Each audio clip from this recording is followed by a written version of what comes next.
এখন আদালত থেকে ঘোষণা দেওয়া হয়েছে যে প্রত্যেকটা মৃত ব্যক্তির জন্য বরাদ্দ করা হয়েছে 5 কোটি টাকা বাজেট। আর যারা আহত হয়েছে তাদের জন্য প্রত্যেকের জন্য 1 কোটি টাকা করে বাজেট বরাদ্দ করা হয়েছে।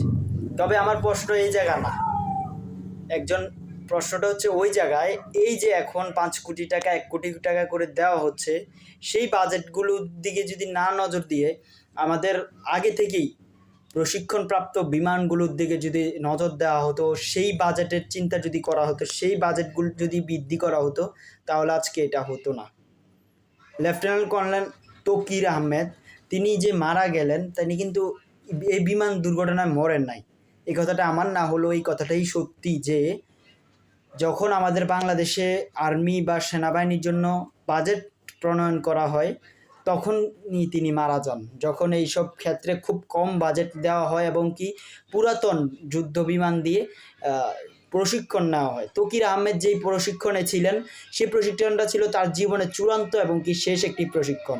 তিনি যদি এই প্রশিক্ষণে জিতে যেতেন, তাহলে তাকে দেওয়া হতো একটি বড় মানে একজন প্রশিক্ষক পাইলট, যুদ্ধ পাইলট হিসেবে গণ্য করা হতো এবং কি তার মর্যাদা আরও বৃদ্ধি পেত। তবে তিনি এই বিমান দুর্ঘটনা মারা গেল। তার চেয়ে বড় কথা হচ্ছে, এই যে 5 কোটি টাকা দিয়ে মানুষের প্রাণের মূল্য কিনা বা তাদেরকে দেওয়াটা আসলে এটা কতটুকু যৌক্তিক হতে পারে? হয়তো বা সান্ত্বনা হিসেবে দেওয়া যায়, তবে এই খরচটা যদি এখানে না করে বাজেট প্রণয়নের সময় সঠিকভাবে করা হতো, তাহলে এই দুর্ঘটনাটা হতো না।